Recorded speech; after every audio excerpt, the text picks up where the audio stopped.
In the peaceful village of Aurelia, bordered by a calm river and surrounded by green crops, everything seemed safe. But a secret hid in the shadows. At the edge of the village stood a giant banyan tree, a cozy home for countless birds. Yet lately, birds had begun to leave, abandoning their nests as if fleeing. Was it an unnatural warning they sensed, or something far more terrifying? Deep inside that banyan, something was watching. High up on one strong branch lived a pair of crows, Kalu and Lalli. Kalu was brave and watchful. Lalli was clever and quick.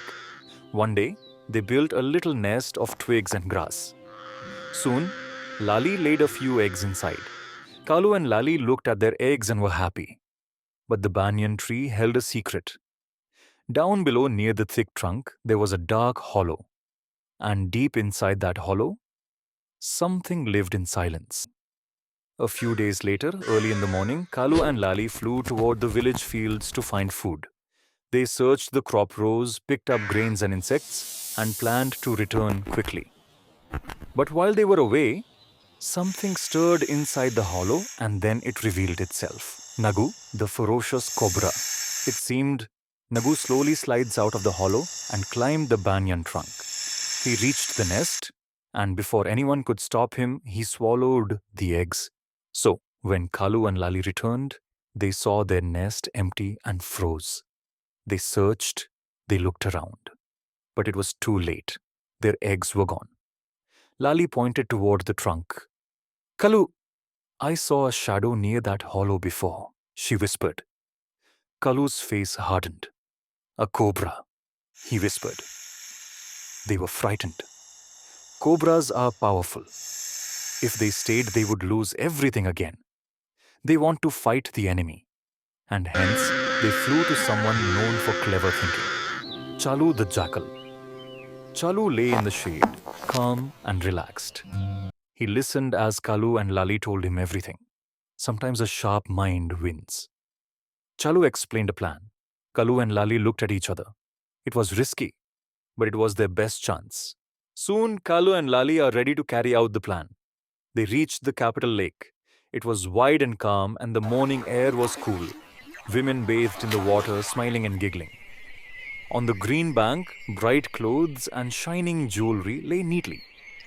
Royal guards stood nearby. Lalli hid behind a flower bush. Then, whoosh! She swooped down, grabbed a large pearl necklace in her beak, and flew upward slowly. Thief! The women cried out. The guards turned and shouted. They ran after her, waving sticks. Lalli kept flying ahead, just slow enough to keep them following. Soon, the banyan tree appeared. Lalli flew straight to the trunk and dropped the necklace right near the dark hollow. Then she flew to the topmost branch, and Kalu joined her. Both watched silently from above. Down below, the guards rushed in. They saw the necklace near the hollow. One guard stepped forward to retrieve it. At that moment, he heard some hiss sound. Inside the hole, Nagu, the cobra, woke up. His eyes flashed. The guards jumped back in shock. A cobra, they shouted. But they were careful. Without striking, they used long sticks to guide Nagu away from the tree. They recovered the necklace. Later, the guards carried Nagu far away and released him into a dense forest. Nagu slithered into the greenery, disappearing among the bushes, alive, but no longer a danger to the banyan tree. Back at the banyan, the sunset sky glowed warm and quiet. Birds chirped softly.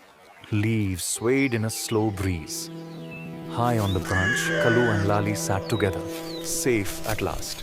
And soon other birds returned too, because the banyan was peaceful again. And the lesson of the day was clear. Even a very powerful enemy can be overpowered through deceit.